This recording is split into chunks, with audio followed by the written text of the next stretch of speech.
Welcome to the Sustainability Business Podcast, a show bringing conversations to the community shaping the future of energy and sustainability.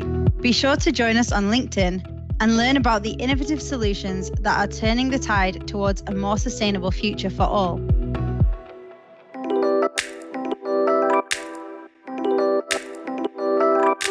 Welcome to another episode of the Sustainability Business Podcast, where we explore the latest trends, challenges, and solutions in the world of sustainability.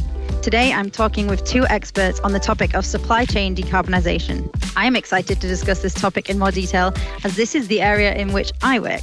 First things first, I'm delighted to welcome onto the Sustainability Business Podcast my guests today, Mary Poddar and Oliver Hurry. I'll pass it over to you guys to introduce yourselves. Let's start with Mary. Perfect. Thanks so much, Emily. And welcome everybody to this podcast. Very excited to be speaking here today. My name is Mary Poddar. I'm based in London, UK, and I've been with the Schneider sustainability business for 8 years now. I'm a supply chain renewables program manager leading our European region. And my team specifically leads our pretty well-known industry-focused supply chain programs like the Energize program, which is centered around the pharma industry. And includes about 19 different sponsors with the likes of J&J, AstraZeneca, GSK, and many others. We also host and lead our Catalyze program, which is focused on the semiconductor industry and includes companies like HPE and Google. Our new program, which is focused on the mining industry, Materialize, has just recently launched. And we also lead a lot of different solo supply chain programs, which are focused just on one company's supply chain, like PepsiCo's Pep Plus Renew. And we also help run Schneider's own supply chain decarbonization program, the Zero Carbon Project, which is one of the programs that I own from the supply chain decarbonization side. Perfect. Thank you, Mary. Oliver, if you would like to introduce yourself. Yeah, thank you. And Emily, Mary, lovely to be on this podcast. Thanks for inviting me. One of the things that I do is I host or co-host the Scope 3 podcast on Spotify and other platforms as well. So I know how much hard work goes into this, and lovely to be on the other side of the fence and just talking through it. So well done on what is a really good resource for people. So what do I do? A very good question. I've spent 20 years working on decarbonisation, mainly in supply chains. And what gets me going on, and the thing I'm focused on, is trying to get people together who have the same problems, often with the same suppliers, to try and work through how to solve them. So I'm afraid the word collaboration needs to be uttered because I guess that's what I do. I run and advise collaborations in sustainability. Unfortunately, there's often too many collaborations in sustainability. So I spend most of my life trying to get people to understand where they need to spend their time and their energy and to stop people launching stuff that already exists. I spend a lot of time doing that. But the two big hats that I wear that I actually spend a lot of time with the Schneider Electric team on is the Scope 3 peer group, which is over 2,000 Scope 3 practitioners that have been meeting and crying on each other's shoulders for over 4 years, both in person and virtually. And Schneider Electric's Zero Carbon Project and Christophe Quincampoix and Kanish Negri and the rest of the team have been probably some of the leading case studies that we've talked about over the years. And the second hat that I wear is the Sustainable Procurement Pledge, which is a global non-profit trying to capability build procurement in procurement's language on sustainability. And Schneider Electric and again, your previous CPO and hopefully now your new CPO and Christophe have been fantastic supporters of as well, as we try to get both the sustainability and the procurement professions working together on probably the biggest challenge of our time. So, yeah, thanks for having me and thanks for putting up with that huge long intro. No, thank you. It's excellent to hear exactly about what you do and how it all links together as well. Oliver, I'm going to come back to you just because of the nature of your role and how it's kind of a bit more overseeing in the general industry compared to Mary, who's a bit more specialist and day-to-day on the deliverables. But firstly, can you please explain in simple terms what supply chain decarbonization means to you? Oh, wow, what a question. What does it mean to me? I think I like to say what it isn't to me. So I think the world and business has been so addicted to the theory that if you tell suppliers what to do, or you send them surveys, or you ask them for data, that it magically helps transform their action.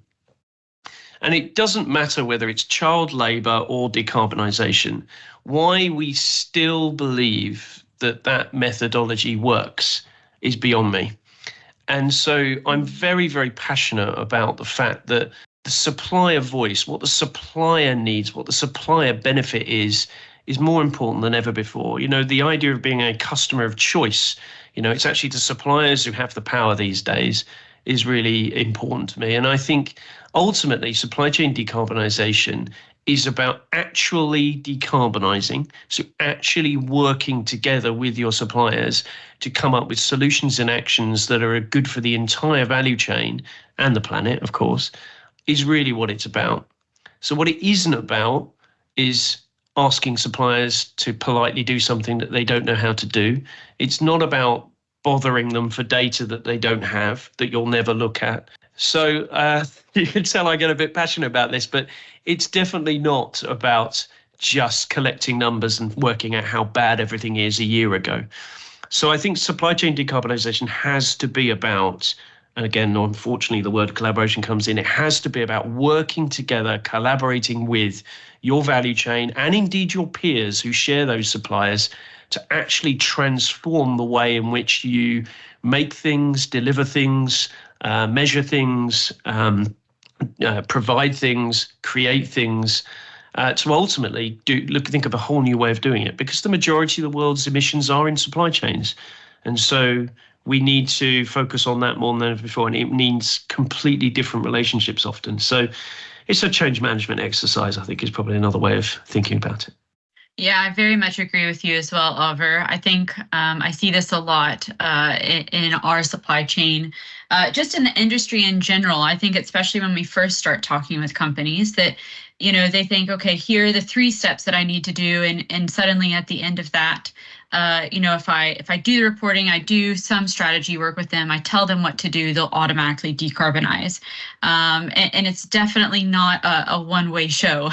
It's definitely a collaboration between the 2 parties. And I would say the word that comes to mind for me is really genuinely trying to help your supply chain, and trying to collaborate with them, almost care about them in some sense, to help them to decarbonize, and not just, putting out different solutions of what they can do, but sitting down and speaking with them, sometimes individually is what I found it works best, and figuring out what might actually work best for them, or what are the kind of bottlenecks that they're facing, because I think most of the time, you have the one-off company that maybe doesn't have any priority around decarbonization, but I would say most suppliers that I talk to do genuinely want to change. They're just having some sort of bottleneck or roadblock somewhere around that journey. Yeah, couldn't agree more. The word empathy is really important here. I think the ability to empathize with your suppliers, and for the supplier's ability to empathize with their customer, is absolutely critical. I think the other thing that I've come across is we treat each other as businesses, not as people. Mm-hmm. So what that means is company X buys from company Y, and ultimately they treat each other as logos and brands. When actually there's a salesperson, there's a sustainability person, there's a procurement person, there's sometimes 2 sustainability people. Unless we translate what is being asked from sustainability person to procurement person, from procurement person to salesperson to sustainability person, from sustainability person to engineer, unless you really understand the people that are involved in this process of decarbonisation, you end up assuming that the broadcast that you send down to your supply chain will be heard by exactly the right people who care about what they're doing. So I think empathizing and making this about a challenge of people, not just of business, I think is something that, or professions, challenge of professions is something that I feel passionate about as well. Definitely, that's so important to remember that we're all humans getting involved in this, and we're all humans working on this together. And people with difficult jobs, I think people forget that people are in a job, they've got a target, they've got a goal, they've got to go home, they've got to get up in the morning. So it's about thinking about what that person in that job is trying to achieve. And this is something I talk about with procurement professionals all the time. procurement professionals are in a bit of a midlife crisis at the moment. They're sort of more famous than ever because of COVID in Ukraine, but have been criminally for years underappreciated for the work that they do. And so understanding that procurement professionals have got skills and talents and negotiation and collaboration, and they own those supply relationships, and not treating them as a vehicle to collect data and to demand things from suppliers. Understanding, again, empathizing with the procurement profession and empathizing with the sustainability profession, I think will open up new ways of and more collaborative ways of working, I think. Absolutely. And one other thing that you touched on, Oliver, that I wanted to also touch on at some point during this podcast is kind of the maze of people that are involved in a lot of these roadmaps and decisions between company to company. You said, from the sustainability person to the salesperson, from the salesperson to procurement and back to sustainability. I think a lot of times, people think, oh, I'll just talk company to company. But what you're really doing is talking with a lot of different business units from one company into another. And so a lot of times also the interpersonal, intercompany politics are also a big part that comes into this. And it can be a maze in a lot of ways to undo sometimes. So absolutely. I mean, a lot of people will put together, proposals or business cases for decarbonisation without thinking that the person that they're sending it to has probably got to forward it on to someone else. And so what language is that business case or proposal written in? If it's written for the sustainability professional who then needs to translate it for procurement, that's just making things more difficult. So again, I think it's appreciating who the stakeholders are in change and decarbonisation, understanding their personal preferences and needs and challenges. The idea that procurement has to be an expert on everything. They're not experts on decarbonisation. So don't be too technical with them, because they're clever people, but they want it in their language, which is dollars and pence and pounds and, and risk and things like that. So we're all learning, of course. Thank you so much for that conversation. That gave me a huge further insight into supply chain decarbonisation. I wanted to hone in on something that you said, Oliver, around the supplier having the power and it being the supplier's choice to decarbonise rather than the companies who are trying to decarbonise their supply chain, of course. Mary, I want to ask you first, how do we at Schneider, as program runners of supply chain decarbonisation programs, how do we ensure that we put the supplier first? And then if I can pass to Oliver afterwards, and maybe you have some general suggestions of how companies can ensure that their suppliers are being put first. Yeah, great question, Emily. So I would say in our supply chain decarbonization programs in particular, I think it all centers around the supplier. Ultimately, these programs are put together in order to help those suppliers to decarbonize. But just like Oliver said before, it's really the suppliers that are ultimately taking that action.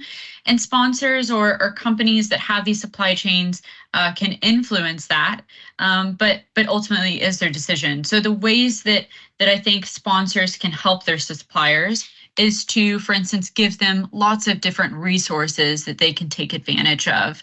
And I think that goes back to genuinely helping your supply chain. So a lot of that resources is going to come in really the way of passing along information or opening up access to the market in different ways. So as an example, with our programs in particular, when it comes to renewable energy, renewables are not really a topic that most companies are going to have a know-how in. And so we do a whole education series about what renewable energy is, how it's different for corporations to acquire renewables, which is completely different, honestly, in most ways than the typical energy or utility markets.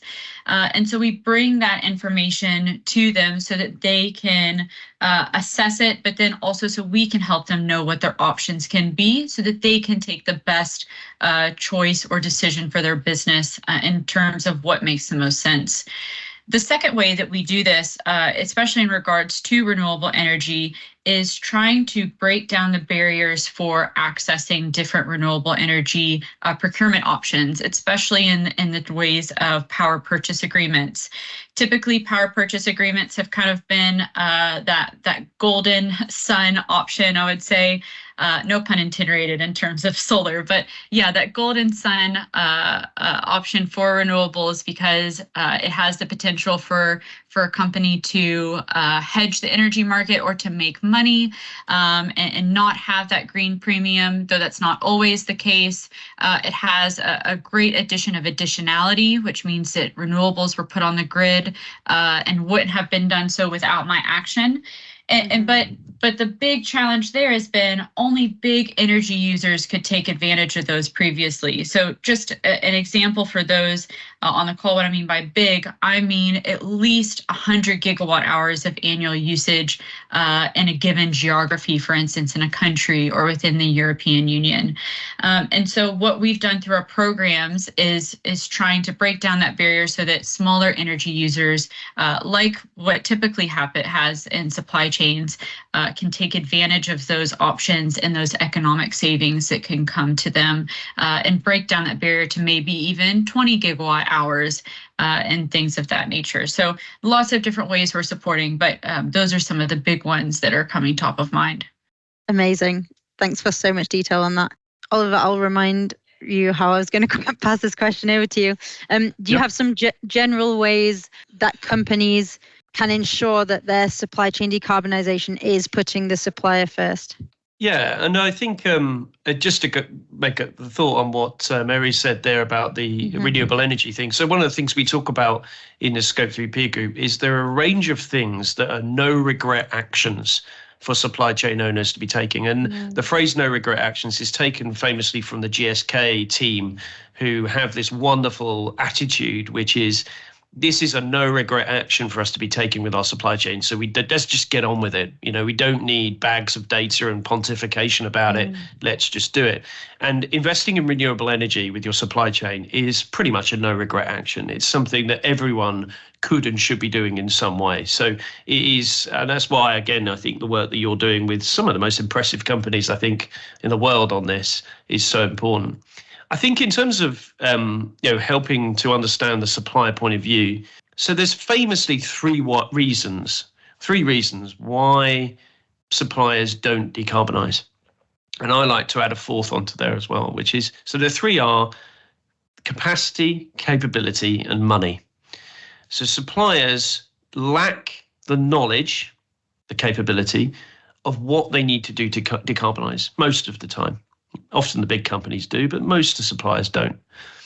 Even if they know what to do, they lack the capacity. They don't have the people available to be able to do the things that they need to do.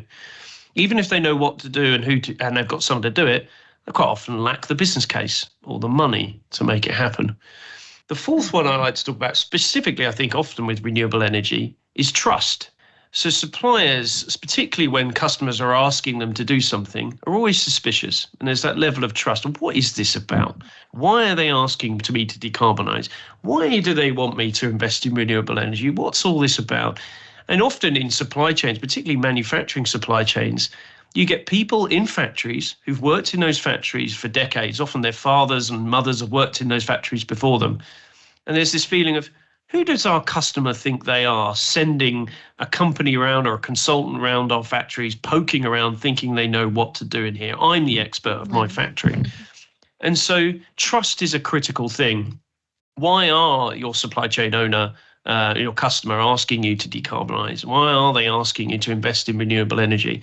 And why are they sending people round to sort of sell them renewable energy or engage with them on renewable energy? So the need for trust and relationships and transparency about what it is that you're trying to do, what it is, why it's important to you, why it's important for everyone, how it all fits together, and how this is going to be a benefit to that supplier, how it is going to help that supplier do probably the thing that supplier wants to do most, which is do more business with their customer. How is it going to strengthen that relationship?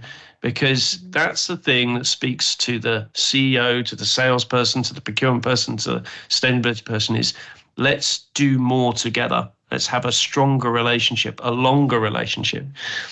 I remember from doing work with retailers, grocery retailers in the UK for many years with their supply chain.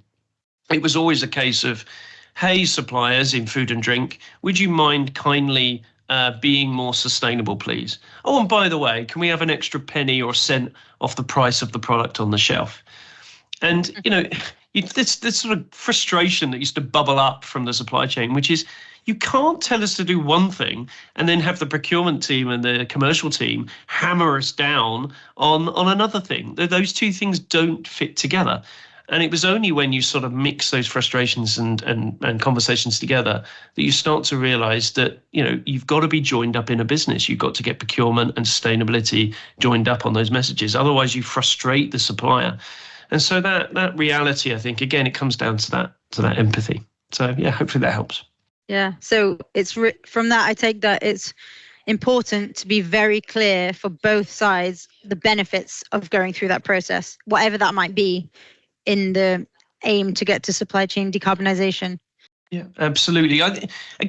This gets talked about all of the time. Every conference you ever go to on sustainability or anything, it's always about speak the language of the person you're trying to engage and convince. I mean, this is just an age-old cliche, but it's amazing how many people forget to do that. They forget that, the supplier is trying to churn out biscuits down the production line and 24/7 and mustn't stop. And then in the same breath, you're asking them to shut down their entire factory and modernize it and decarbonize it. Those two things don't work together. So unless you have a realization and an empathy and an understanding of what it's like to walk in those suppliers' shoes, then, ultimately you're just pouring pain into the supply chain, pouring costs into the supply chain. That's another thing. So, yeah, I think more grown up, more empathetic conversations are critical.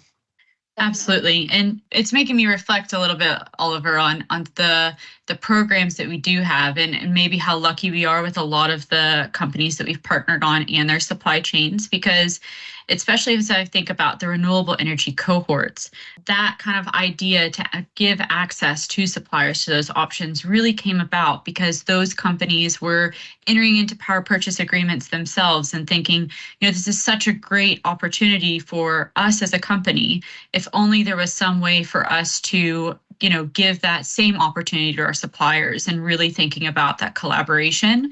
And then we've seen a lot of companies take a further step of not just saying, here's access through this program to these cohorts as an example.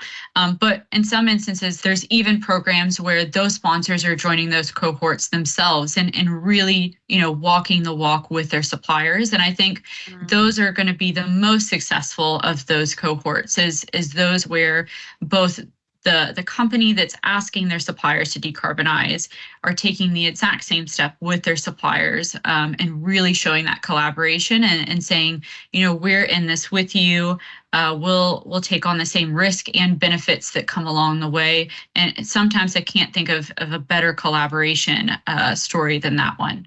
Yeah, that really shows that the companies taking the decarbonization action are really getting on board with their suppliers, and probably that makes them then be using the correct language that their suppliers are going to understand if they're actually going to be going through the same process. Well, you guys are the famous walkers of the talk, and again, Schneider actually doesn't need to be told how wonderful it is, I'm sure. But the realities are that the work that Christophe Quincampoix and Kanishk and the team on your own supply chain is famously brilliant. And I guess it would be, given you're a business that ultimately does very well out of sustainability as well. But saying it and doing it is completely different things. And it is an absolute world-class program with your own supply chain.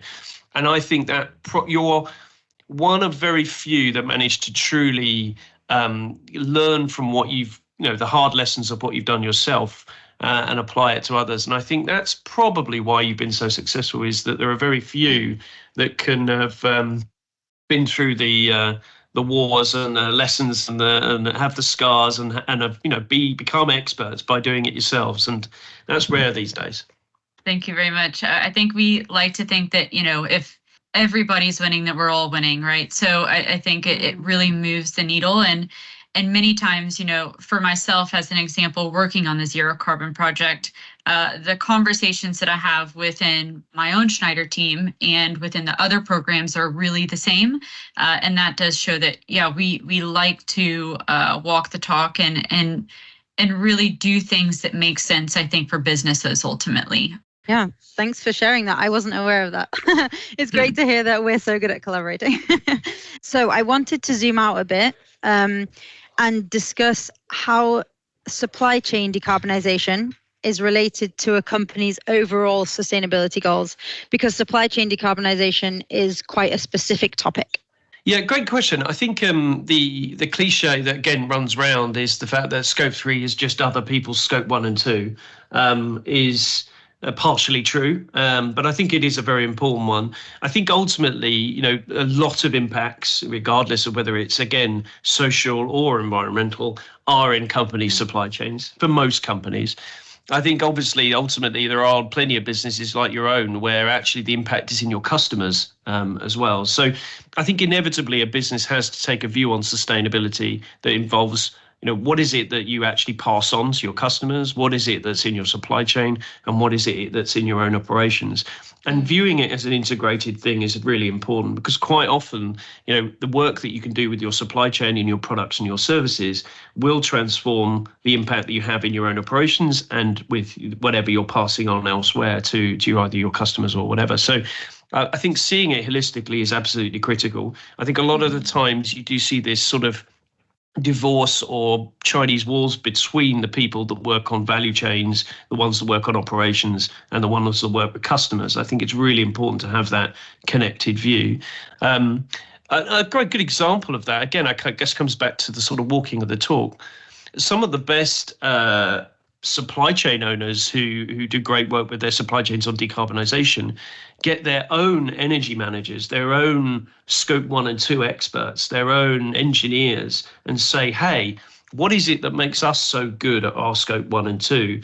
And can we put those together in playbooks? And can we give those playbooks to our suppliers?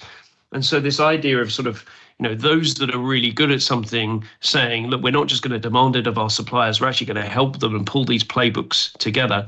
And there's various different platforms and tools out there these days that really, and I would say some of the best Scope 3 tools and platforms are the ones that don't just ask for data, they actually provide actions and playbooks and solutions. I know the tools that you guys have do that. There's various other platforms in the market that do that really, really well. And so, again, passing on that knowledge from your own operations down to your supply chain is something that I think is one way in which you can integrate those two worlds. Yeah, totally. Mary, do you want to weigh in on this? Maybe reference some of Schneider's sustainability goals and how that's related to supply chain decarbonization?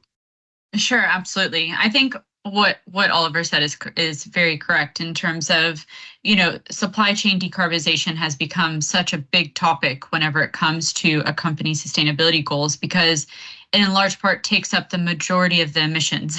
I know we see that definitely in Schneider's own. I think our Scope 3 is 90% of our overall emissions or somewhere around that figure. And then, you break that up between customers and your Scope 3 downstream emissions and a couple of other categories. I think there's 16 categories in Scope 3 overall. But customers and suppliers are really where a majority of that is going to lie. And with so many companies now, especially committing to science-based targets and net zero initiatives, Scope 3 is crucial to that. So if you have a science-based targets initiative, which thousands of companies now do have, they have to have a supply chain decarbonization strategy. It's a must in today's world in terms of sustainability, whereas maybe 8 years ago when I got started in this business at Schneider, it was mainly focused on renewable energy and Scope 1 in general. That's largely evolved in such a short period of time. And in terms of the different tools that can help with that, their data is always king, I think, when it comes to making decisions or figuring out where to get going. But I think, in some ways, the conversations about data maybe have become a little more focused than I think personally is necessary. We don't need to have perfect data in order to move on to strategy and action, especially, and that's where the low-hanging fruit is really important. So having tools or just strategies that show you some of those quick actions that you can take from the get-go are really important. And that's what we do in a lot of our tools at Schneider, including Zygo Hub, which is where we host our supply chain programs, as well as Zygo Activate, which is focused exclusively for smaller companies or supply chain companies that are looking to have a holistic view of both their mission, strategy, and actions they can take all in one look very quickly based off their data. So having a three-step approach, that reporting, strategy, and action, I think is really important from the get-go, rather than just focusing on the reporting aspect. Definitely. I mean, I know a lot of people say you can't manage what you don't measure. So I understand that data is important, but as you say, it's not the be all and end all. You can absolutely start implementing strategies and actions without having that absolutely perfect data. I was just going to hone in on something that Mary said there. You said supply chain decarbonization is a must now. Obviously, you're saying that, or we're saying that from an internal perspective in this industry. But maybe let's pass back to Oliver. I wonder how mature do you see this industry being, supply chain decarbonization as a whole, throughout the globe and throughout various industries? Another good question.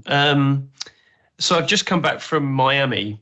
I spent a week in Miami talking to procurement professionals about supply chain sustainability. And I'm spending a lot of time in North America at the moment, and have done actually for a lot of my career.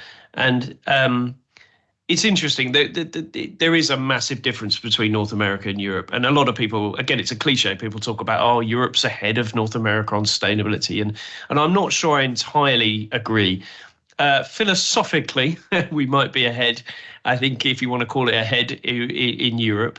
And I think ultimately we can be more progressive to a certain extent and make decisions without all of the numbers and without all of the things. We're able to sort of understand those wider, there's wider drivers, if you like, sometimes better. But in North America, they're pretty good at getting things done, and they're really good at putting business cases together and to build embedding it in the business decisions. So I think there's a lot that can be learned from the way that North Americans and the North American market and decarbonization has got pretty precise and clear and ruthless in terms of how they justify and focus and drive and build programs. In Europe, obviously, we've got better at perhaps doing things slightly faster and more dynamically, but and obviously legislation is a key one. I mean, you've got your fifth largest economy in the world is California, setting those regulations, and Scope 3 will come. It's right not to put Scope 3 in those legislation yet because we can't measure it properly yet, but ultimately it will come. And you've got that plus European legislation demanding this now. So ultimately it'll move pretty fast. In terms of industries, it's a really interesting one. So Schneider famously does the Energize program with the pharmaceutical industry, which again has been one of the fundamental case studies that the Scope 3 peer group has looked at in terms of not just renewable energy, but supplier engagement. And the pharmaceutical industry is doing amazing work. And that is down in some parts to the fact that it's obviously, you might say, again, the cliche, it's in their DNA, literally, for sustainability in pharma and healthcare. But absolutely, it is an industry that gets the importance of this, but it takes certain people getting together and wanting to be collaborative. And you couldn't say that necessarily the pharmaceutical industry has been too collaborative over the years. It's very competitive, but on this, they're very good at it. The automotive industry is very good. They have quite a good, strong relationship with their suppliers, typically, quite long-term relationships, but they've got pretty good at it. I think food and drink's got some way to go with retail because it's been such a cutthroat relationship for many, many years, but ultimately that's a massive area of opportunity. So, yeah, some are better than others, but it's amazing to see. I mean, I have a Google Doc of 287 different sustainable procurement initiatives in different industries.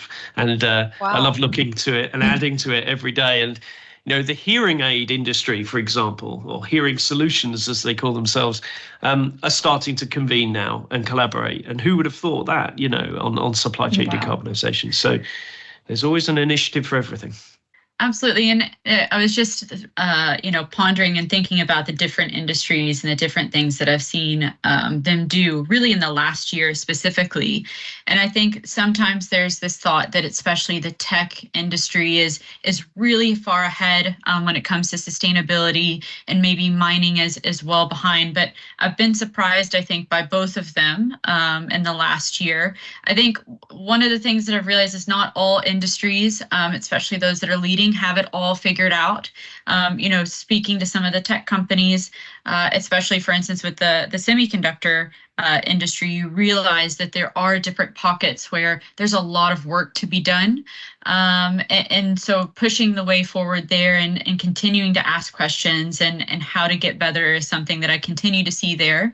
But I'm also surprised by those industries where you would think that they're lagging behind. I think the most stereotypical one might be the mining, metals, and minerals industry. They have a very big challenge on their hands anyways, in terms of really the sheer difficulty that they have in terms of decarbonizing with a lot of their processes, which is why I was really happy that we were able to get the Materialize program together and really start thinking holistically in that industry of how do we help that supply chain decarbonize. So I think for me, I continue to see surprises in all industries, and I hope to continue to see surprises, especially in the positive direction. Yeah, and I would add your Catalyze program on semiconductors, if I've got that correctly, is a very, right, very important one as well, because in the last few weeks, something has really started to bubble up to the surface, I think, in this space, which is getting both exciting and worrying. And that is AI. And I know AI gets talked about everywhere, but in the last few weeks, Microsoft, who are claim and quite often rightly said to be leaders on Scope 3, have announced over a 31% increase to their Scope 3 emissions, mainly due to the data centers associated with AI.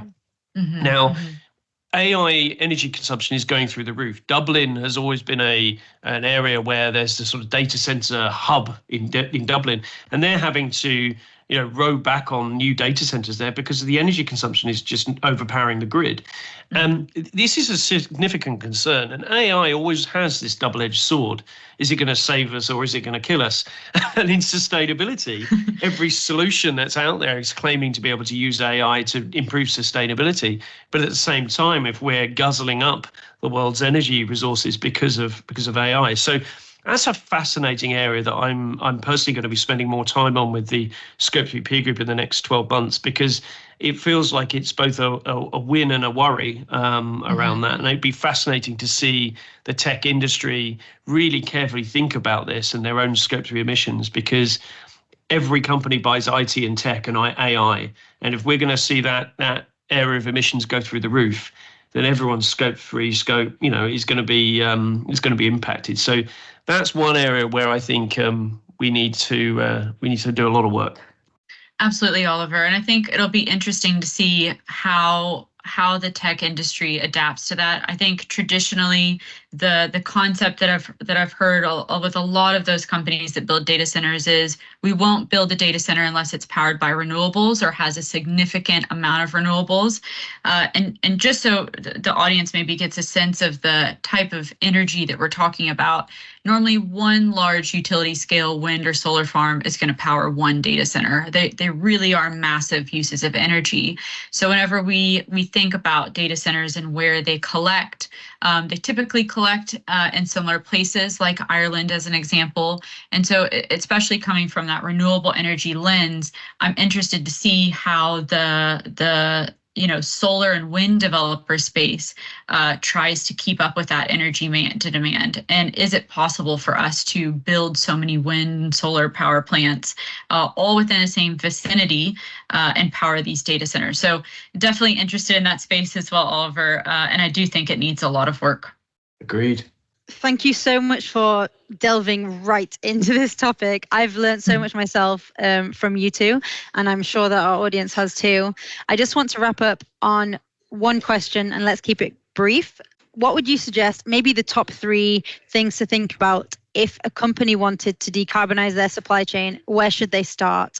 For me, my advice would be first and foremost to start today. I think there is no better time to start than the present. So if you haven't started, go ahead and get started right away, and don't do it alone. I think a lot of times, companies think, oh, my circumstances are very unique to me, and I need to figure out something that works best for my company. And that is 100% true. But it's also true that, there's been a lot of great work that's gone on. For instance, you've heard Oliver speak. He's been in this space for more than a decade. I think you said 20 years, Oliver, in terms of You're making me feel old. No. In terms of working in this space and collaborating with thousands of people and getting that thought leadership and best practices. So start early and start partnering with people who have been in this space a long time. I would say that also would include partnering with an advisor. I have to give a shout out to Schneider Electric there. I think we do some pretty great work. And could help you, really put together a supply chain decarbonization strategy very efficiently. And we definitely walk the talk in that aspect. But yeah, I would say start today, get involved and collaborate with others, and really get your leadership and the rest of your company involved as well. That would be my biggest advice. Thanks. The problem with giving myself more time to think and you going first is, of course, you steal all of my my top 3. So whenever I get asked this and whenever I hear people answer this, I always think that people probably want that one level of more depth. So let me give it a go. So I think there's 3 groups of people that you need to talk to. So my 3 tips are talk to 3 groups of people. The first group of people you need to talk to is your procurement team. So you need to go to your procurement team and you need to start having conversations with them about not decarbonisation, but what's important to them in their category, perhaps, of the person you're talking to. What are some of the challenges? So talk about what their challenges are first, their issues, their strains, before you start talking about decarbonisation with them. You'll probably find a lot of what they're worrying about has links to decarbonisation, so you can start there. Another thing you can practically do with procurement is send them to the Sustainable Procurement Pledge. It's a completely free resource and it's got procurement professional language support for sustainability from all over the world, including the likes of Schneider Electric. So I'd send them there. The next group of people to talk to is ultimately your suppliers. So listening to your suppliers, understanding them. So find out who are some of the most strategic or carbon impactful suppliers in your supply chain. Go and find the right people in that organization. So don't just talk to the sales guy. Go and find the sustainability lady or the procurement person or whatever it might be, and find out what it is that they are doing and what's important to them. Again, listening to them first, not talking to them about decarbonisation, but find out what their stresses and strains and challenges and needs and hopes and dreams are. And I think that's absolutely critical. The final group that I would suggest you go and talk to, maybe not necessarily in this order, are your peers. So go and find your peers. Go and find the people that have the same job as you in your competitors or in people who have got very similar supply chains. Again, you can come and join the Scope 3 peer group. If you go to scope3peergroup.com, you can apply. It's free to join. You just need to be a Scope 3 practitioner. And I will introduce you to those people who have the same problems, the same challenges, the same needs. And that may indeed be Christoph and Schneider and learning from them.